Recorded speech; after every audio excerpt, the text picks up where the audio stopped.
하나님이 오늘 우리 교회에 주시는 말씀은 에베소서 5장 15절로 21절입니다. 에베소서 5장 15절로 21절의 말씀입니다. 그런즉 너희가 어떻게 행할지를 자세히 주의하여 지혜 없는 자같이 하지 말고 오직 지혜 있는 자같이 하여 세월을 아끼라. 때가 악하니라. 그러므로 어리석은 자가 되지 말고 오직 주의 뜻이 무엇인가 이해하라. 술 취하지 말라. 이는 방탕한 것이니 오직 성령으로 충만함을 받으라. 시와 찬송과 신령한 노래들로 서로 화답하며 너희의 마음으로 주께 노래하며 찬송하며 범사의 우리 주 예수 그리스도의 이름으로 항상 아버지 하나님께 감사하며 그리스도를 경외함으로 피차 복종하라. 아멘. 이 시간에는 주의 뜻이 무엇인지 이해하라 라는 제목으로 함께 은혜 나누겠습니다. 본문은 주의 뜻이 무엇인지 이해하라는 말씀입니다. 여러분들은 말씀의 깨달음이 높은 분들이므로 지식적인 단어를 사용하여 제가 이 시간 설교하겠습니다. 이러한 지식적인 단어를 사용하지 않고는 본뜻이 올바로 전달되지 않기 때문에 굳이 원문의 문법과 단어를 사용할 수밖에 없다는 것을 먼저 이해하시기 바랍니다. 지혜를 달라고 기도하시면서 하나님이여 오늘 말씀을 잘 듣겠나이다. 이 말씀을 잘 들으면 여러분들의 앞날에 하나님의 무엇이 은총이 반드시 있을 줄로 믿습니다. 영육에 어마어마한 유익이 있을 줄로 믿는데 바울은 먼저 5장 1절에서 하나님을 본받는 자가 되라. 하나님을 본받는 자가 되라 라고 하면서 그 본받는 것 중에 핵심이 바로 뭐냐? 주의 뜻을 이해하라.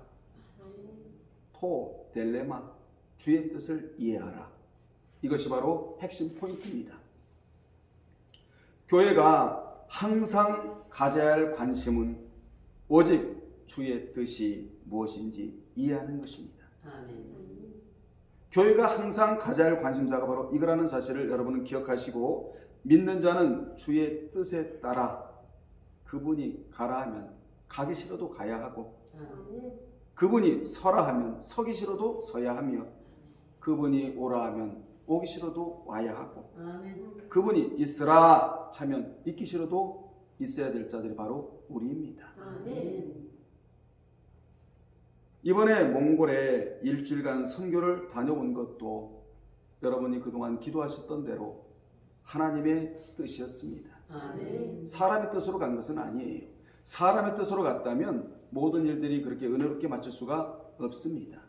하나님의 뜻대로 발걸음을 옮겼기 때문에 얼마나 많은 영적인 파장을, 얼마나 많은 영적인 영향을 끼치고 돌아왔는지 모릅니다. 그곳에 영혼을 살리기 위함으로 갔는데 목회자들이 한 33명, 그리고 지도자들이 27명, 그래서 약 60명이 참석했는데 여기에 간 팀들이 엄청난 영향을 끼치고 돌아왔습니다. 여러분들이 기도해 주셔서 감사하고 하나님께 먼저 감사를 드린 것은 기본이고, 이 60명이, 몽골의 이 60명이 영적으로 무장만 된다면 몽골은 복음화가 되는 겁니다. 그 나라를 흔들고도 남음이 있는 거예요. 진리의 깃발이요 복음의 깃발이 우리 주 예수 그리스도의 생명의 깃발을 곳곳에 꽂아놓을 수 있는 이런 역사가 몽골에 넘쳐나고 있다는 사실을 여러분 기억하시기를 바랍니다. 우리가 왜 선교를 하느냐? 말씀 때문에 선교하는 거예요. 사람의 생각으로 선교하는 것이 아니라 말씀에 기록되어 있기 때문에. 어디에요? 시편 117편 1절로 2절에 이 두 구절은 성경에서 가장 중앙의 자리를 차지하고 있는 말씀입니다. 가장 센터에, 가장 중심에 자리를 차지하고 있는 말씀이 시편 117편 1절로 2절인데, 거기에 보면 너희 모든 나라들아, 너희 모든 나라들아, 이게 장엄형으로 되어 있는 겁니다. 너희 모든 나라들아, 이렇게 장엄형으로 되어 있단 말이에요. 보통 말씀이 아니에요. 우리가 읽겠습니다. 너희 모든 나라들아 여호와를 찬양하며 너희 모든 백성들아 그를 찬송할지어다. 우리에게 향하신 여호와의 인자하심이 크시고 가돌 크시고 보통 큰 게 아니라 어마어마하게 크시고 여호와의 진실하심이 영원함이로다. 할렐루야. 우리 하나님을 자랑스럽게 여기라는 거예요. 이 말씀은 성경에서 가장 중앙의 자리를 차지하고 있고 하나님께서 세계 선교의 비전을 주신 말씀 바로 시편 117편 1절로 2절입니다. 우연 같지만 하나님이 구약도 신약도 이 두 OT, NT 구약과 신약을 양쪽으로 붙잡고 뭐 하라는 거죠? 선교하라. 아멘.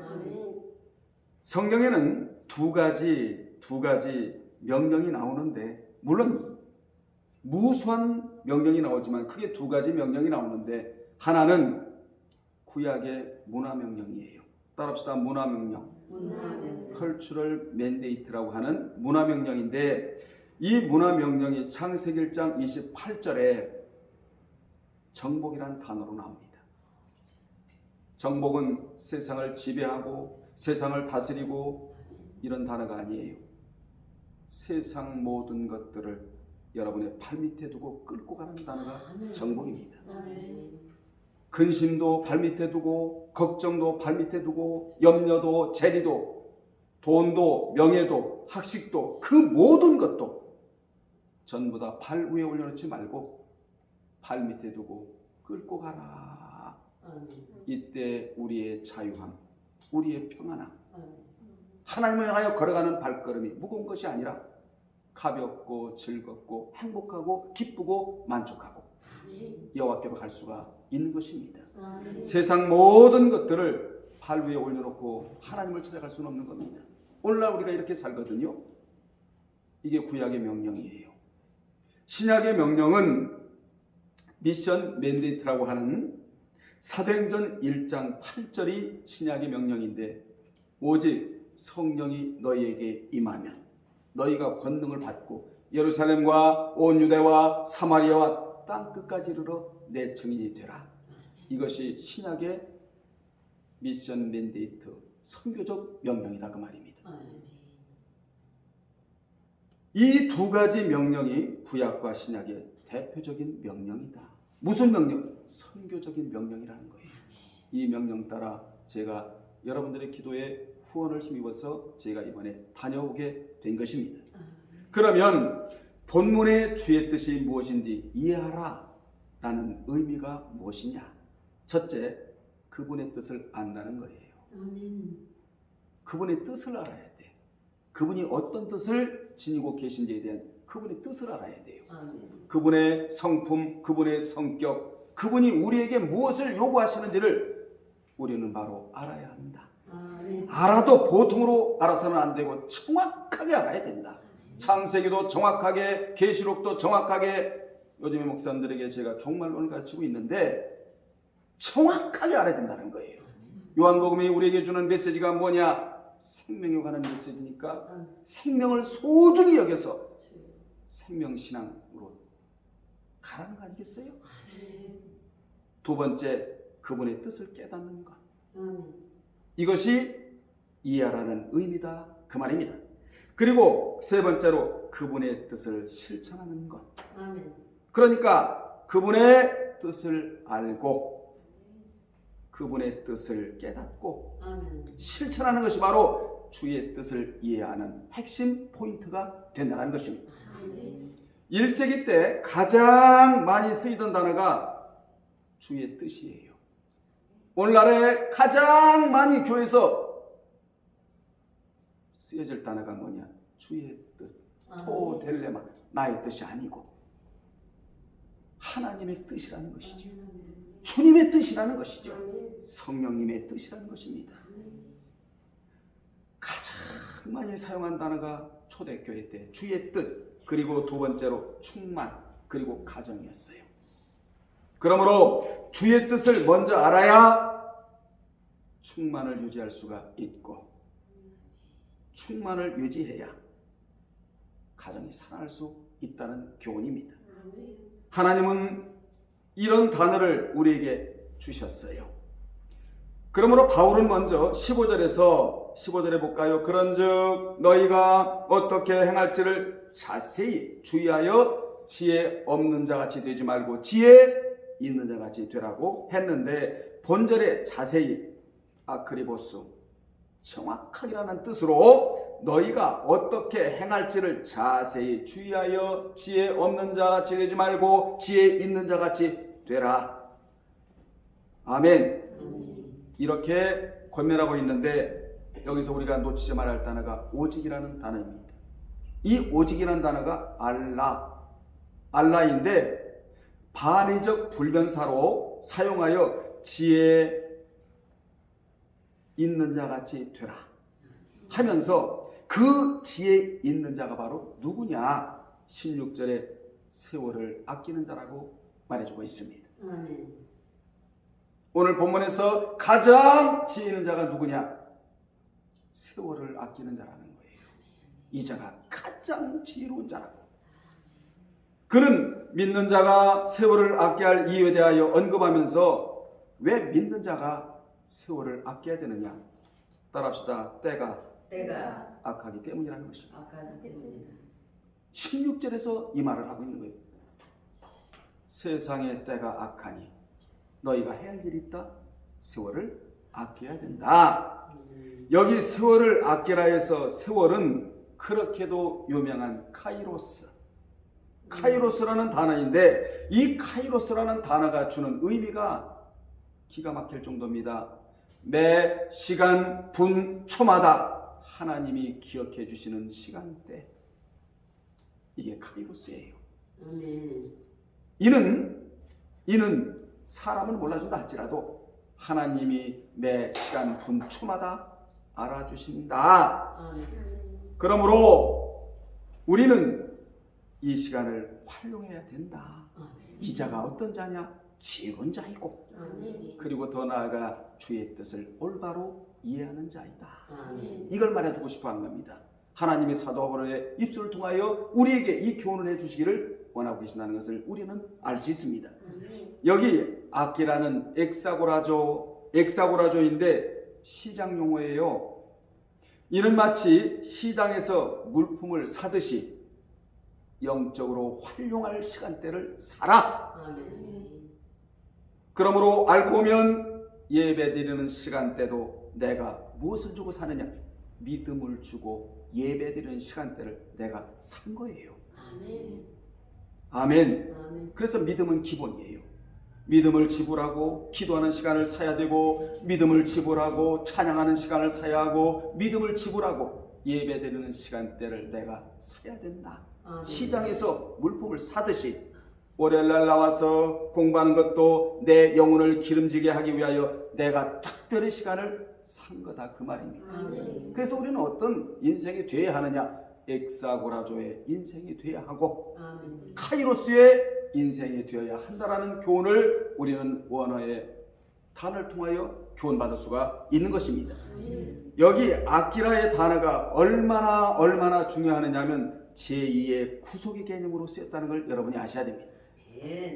성경의 구속이라는 단어는 피가 흘러가는 동사이자, 구속이라는 단어는 누군가 나를 위해 몸값, 즉 속죄를 주고 해방시킨다는 뜻인데, 주님이 자신의 몸값을 십자가에서 지불하시고 우리 영혼을 사셨다. 그래서 우리 영혼은 이제 자유롭다. 우리 영혼은 해방이 됐다라는 단어예요. 이게 구속이라는 단어입니다. 따라서 이 아키라의 단어가 제2의 구속의 개념으로 교회론이라고 하는 에베소서에 들어올 정도니 얼마나 중요한 단어입니까? 우리가 지금 악한 때를 살아가면서 이 아키라의 시간이 얼마나 중요한지 모릅니다. 하나님은 죄악된 세상에 우리를 두시고 이 시간을 살아. 아멘. 이 시간을 살아. 이는 이 시간을 사야 세상을 이기고, 이 시간을 사야 마귀를 이기며, 이 시간을 사야 나를 이길 수 있기 때문에 엑사고라죠. 이 영적인 시간을 시장에서 물건을 사오듯이 사라. 이 엄청난 말씀이 여기 들어오고 있다 그 말입니다. 그러므로 믿는 자는 적어도 6가지 이김이 있어야 되는데 이 이김이 있으려면 전부 사야 돼요. 첫째, 환난을 소망으로 이기랍니다. 두 번째, 세상을 믿음으로 이기고, 세 번째, 마귀를 말씀으로 이기며, 네 번째, 도덕을 신앙으로 이기고, 다섯 번째, 욕심을 절제로 이기고, 마지막 미움을 사랑으로 이길 때 주의 뜻을 행할 수가 있다라고 성경은 교훈해주고 있는 것입니다. 이같이 믿는 자는 영적으로 활용할 시간도 사야 하지만 또 하나 살 것은 뭐냐? 기회를 사야 돼요. 찬스, 기회. 특히 믿는 자는 말씀을 배울 기회가 오면 절대로 놓치지 말아야 하는데, 이는 그 안에 하나님의 섭리와 우리 인생의 기회가 들어있기 때문에 그렇습니다. 우리 인생에는 언제나 기회가 오기 마련인데 그 기회가 성경에 있다라는 거예요.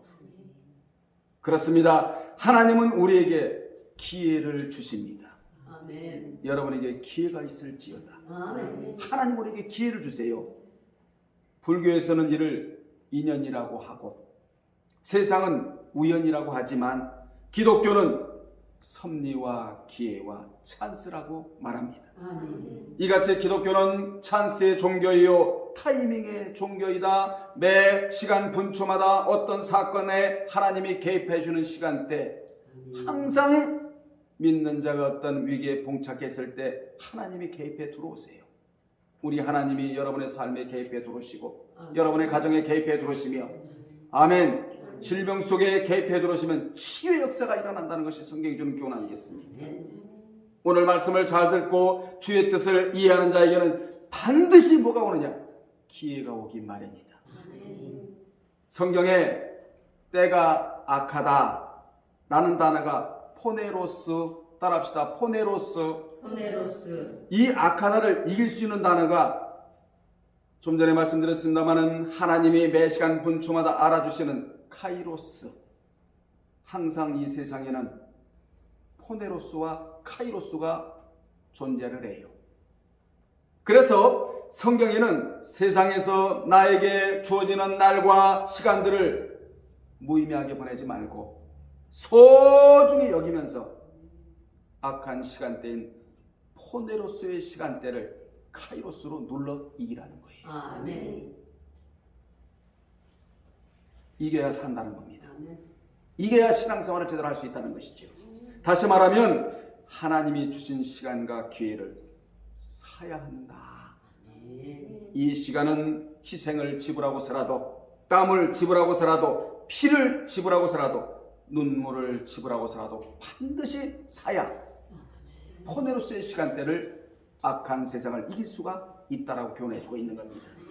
이 시간을 못 사면 어리석은 자가 되고 주의 뜻을 이해할 수 없는 자가 되고 만다고 얼마나 정확하게 말씀해주고 있습니까? 본 단락의 구조는 자세히 보면 따라합시다. 알라. 이 구조로 되어 있다는 것을 우리로 하여금 알게 해요. 18절에 보면 매와 알라의 구조가 나오는데, 매는 부정사예요. 네거티브, 부정사. 오직, 그리고 알라는 긍정적, 파지티브인데, 여기서 우리는 중요한 교훈을 깨달아야 되는데, 세상에는 언제나 매라는 부정적인 면이 있고 알라라는 긍정적인 면이 있다라는 거예요. 항상 세상에는 여러분이 아침에 문을 열고 바깥에 나오면 한쪽에는 매라는 부정사가 있기 마련이고 한쪽에는 알라라는 긍정사가 있기 마련이다. 아멘. 그러므로 우리의 입술에는 매라는 부정사가 사라져버리고 알라가 자리 잡아야 복된 인생을 살아갈 수 있을 뿐만 아니라 지혜로운 인생을 살아감으로 말미암아 주의 뜻이 무엇인지 이해할 수 있는 자가 된다. 여러분 입술을 보세요. 매가 붙어 있는지 아니면 알라가 붙어 있는지, 다시 말하면 매라는 부정어가 붙어 있는지 긍정적인, 소망적인, 전진적인, 진취적인 알라가 붙어 있는지, 우리는 이 알라로 매를 아예 없애버리고 이제부터 여러분의 입술에 알라가 붙어 있기를 주의 이름으로 축원합니다. 왜 성경은 이러한 구조로 쓰이느냐? 하나님은 너희가 부정주의가 되지 말고 긍정주의가 되라고 이렇게 강력하게 문법의 구조를 하나님이 이렇게 만드셨다. 이 문법적 구조를 통하여 우리에게 부정적인 사람이 되지 말고 긍정적인 사람이 되라고, 다시 말하면 매의 사람이 되지 말고 알라의 사람이 되라고 문법 처리를 하나님이 이렇게 하셨다는 것입니다. 그러므로 우리는 앞으로 어떤 인생을 살아가야 되느냐? 매라는 인생을 살아서는 안 돼요. 이제부터 우리는 알라 인생을 살면서 미래가 더더욱 활짝 열어지는 이런 인생을 살아가야 될 줄로 믿습니다. 이것을 하나님이 원하셔서 어떤 구조로 기록했다고요? 매와 알라의 법칙으로 기록을 하게 하셨다. 바울은 에베소 교회에게 교회론을 가르치면서 앞에는 술 취하지 말라, 이게 매입니다. 술 취하지 말라, 매를 말하고 뒤에는 오직 성령으로 충만함을 받으라, 알라의 법칙으로 말을 해요. 우리가 주의 뜻을 정확하게 알려면 앞에는 네거티브, 뒤에는 파지티브가 이게 교차되고 있다는 사실을 우리는 알아야 합니다. 인생살이에도 이 문법 구조는 끊임없이 일어나고 있는데 이때마다 우리는 오직 알라로 매를 이겨야 한다. 우리의 인생에서 부정적인 말과 시간과 언어가 많으면 인생이 여러분 꼬이기 시작을 해요. 우리의 인생이 왜 꼬이느냐? 부정적인 말과 시간과 언어가 많으면 많을수록 인생이 펴지지 않기 때문에 꼬이게 된다는 것입니다. 그러나 알라가 내 입술에 붙어 있으면 하나님을 찬양하고, 비록 지금은 힘들지만 반드시 나에게도 기회가 온다, 찬스가 온다, 하나님이 우리의 미래를 활짝 열어주신다, 이러니까 자동적으로 환경이 열어질 수밖에 없잖아요. 그러므로 우리는 매들을 오늘 이 시간 접어버리고 알라 인생을 살겠다고 기도해야 될 줄로 믿습니다. 그래야 인생이 꼬이지를 않아요. 인생이 활짝 펴진단 말이에요. 본문에 충만함을 받으라, 풀레 루스데, 이 충만함을 받으라는 어떤 물량이 차고 넘친다는 말이 아니라 성령에 의해 지배되어진다라는 뜻이에요. 아멘. 바울은 에베소 교회에게 술에 의해 지배당하지 말고 오직 성령에 의해 지배당하라고 말을 해주고 있습니다. 사람이 술의 인생을 맡긴다든지 그 술에 의해 마음이 지배당하면 성령의 지배를 받지를 못해요. 사실 술 자체가 나쁜 것은 아닐지 모르지만 술에 의지하는 것은 굉장히 나쁜 겁니다. 오직 의지의 대상은 한 분밖에는 없어요. 우리 하나님이십니다. 우리 예수님이십니다. 우리 성령님이십니다. 말씀에 여러분의 인생을 걸고 맡기고 나가는 분들이 되시기를 주의 이름으로 축원합니다. 성령은 거룩한 인격체 아닙니까? 그러므로 그분의 인격과 나의 인격이 자주 만나야 돼. 아멘. 그래야 그분의 지배를 계속하여 받을 수가 있게 되는 것입니다. 이것만이 살 길이다. 이것만이 살 길이에요. 저도 여러분도 이것만이 살 길이다. 성령과 미팅하는 시간이 많아야 여기에 사는 역사가 있게 된다는 것이죠. 그러면 충만함을 받으라, 이 충만함을 받으라의 단어가 주는 구체적인 의미가 무엇이냐? 첫째, 계속적 의미인 현재 진행형이다. 충만함을 받으라는 말은 성령의 지배는 한 번으로 끝나는 것이 아니라 지속적으로 이어져야 한다는 사실을 현재형으로 처리하고 있는 겁니다. 내주 성령은 믿을 때에 최초로 받지만 로마서 8장 15절이나 고린도전서 6장 9절로 10절이나 갈라디아서 4장 6절에 보면 성령에 의해 지배당하는 것은 일생 동안 지배를 받아야 되는 거예요. 아멘. 성령의 지배를 받으면 권능이 일어납니다. 여러분 모두는 권능의 뒤나미스 폭발적인 그런 자들이 되기를 주의 이름으로 축복합니다. 두 번째, 현재 명령형인데 그분의 명령이 떨어지면 반드시 실행해야 한다는 거예요. 왜냐하면 권고가 아니에요. 권면이 아니라 말이에요. 주님의 입에서 나오는 말씀은 명령이라 말이에요. 이 명령은 항상 우리가 아멘으로 순종할 때 기적이 일어나는데 명령형 동사는 순종을 전제로 하고 순종할 때만 기적이 일어난다. 절대로 놓지 마세요. 이 말씀을 여러분. 명령 동사에 순종하지 아니하면 잠자의 동사가 우리는 이 동사를 깨워야 됩니다.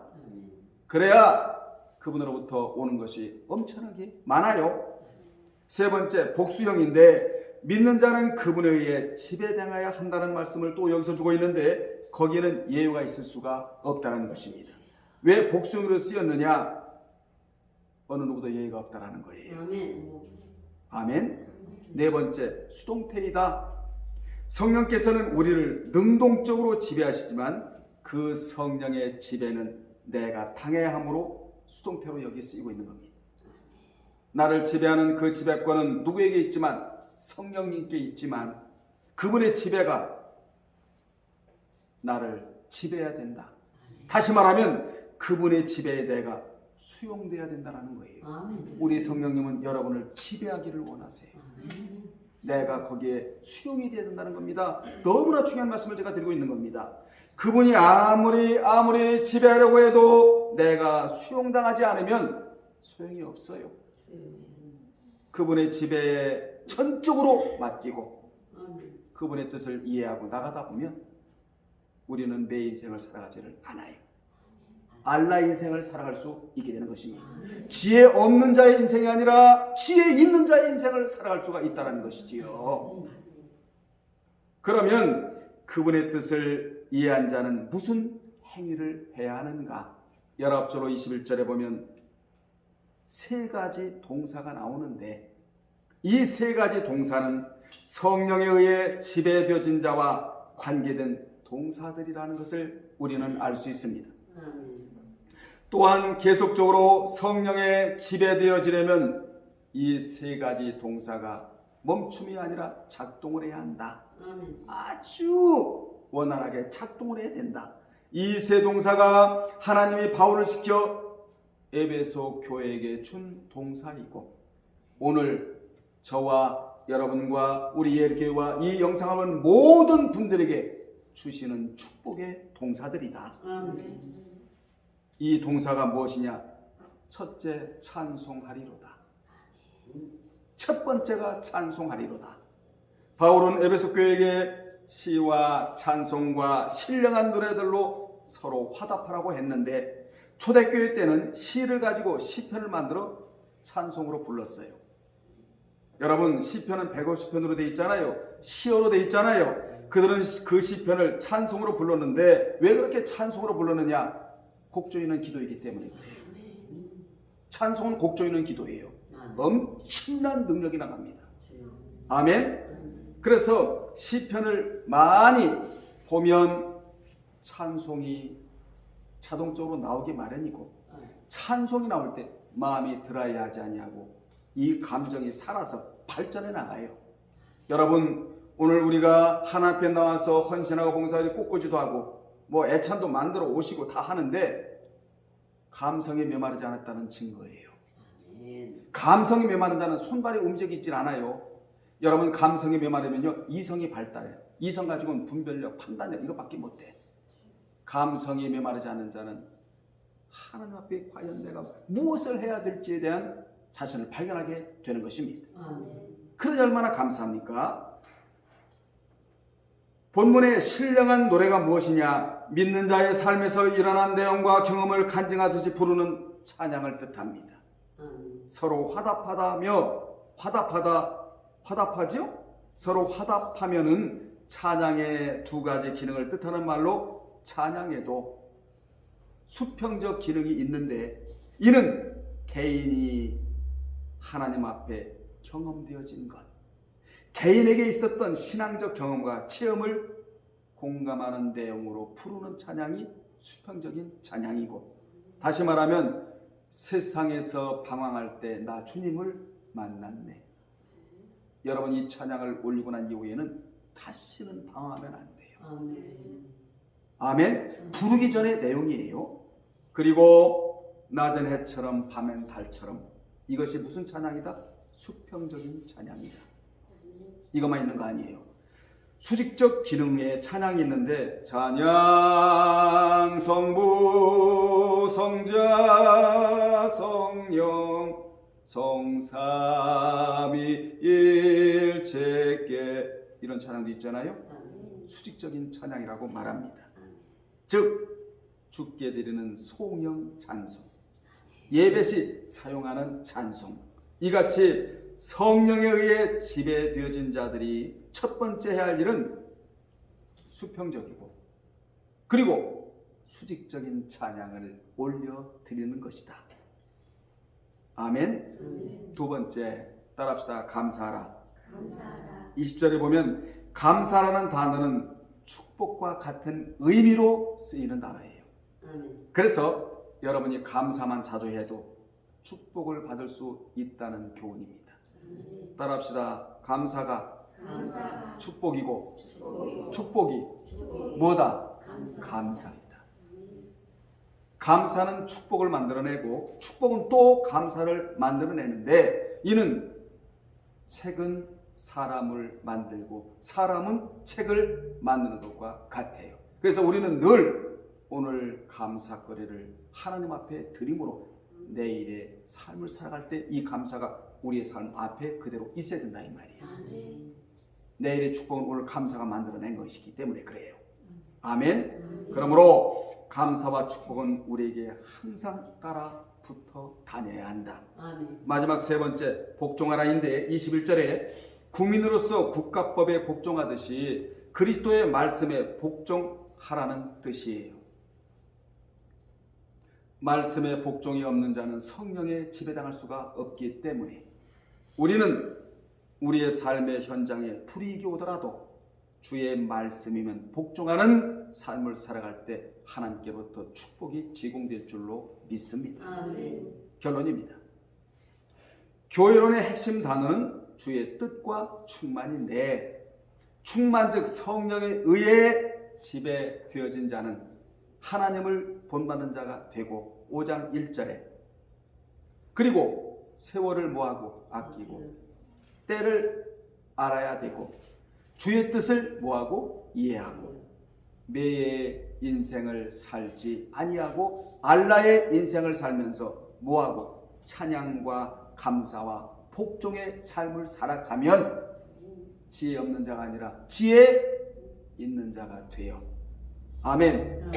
하나님께로부터 보장받는 삶을 살아갈 수 있다는 교훈입니다. 끝으로 이 사이클이 계속적으로 돌아가야 자신이 건강하고 가정이 건강하며 교회가 건강할 수 있다는 교훈이에요. 여러분은 이 사이클이 계속적으로 돌아가 복된 인생을 살아가시는 여러분들이 되시기를 주님의 이름으로 축원합니다. 기도하겠습니다. 살아계신 하나님, 저희들이 무엇이간데 오늘 또 복된 말씀, 미래를 열 수 있는 말씀, 내 인생을 살지 아니하고 알라의 인생을 살아갈 수 있는 기회를 주셨음을 감사드립니다. 우리 하나님 영광 받으시고 오늘 예일교회 성도들과 영상을 보는 모든 분들이 감사가 축복을 만들고 축복이 감사를 만들어내는 이러한 삶을 살아가기에 부족함이 없도록 역사하여 주옵소서. 예수님의 이름으로 기도합나이다. 아멘.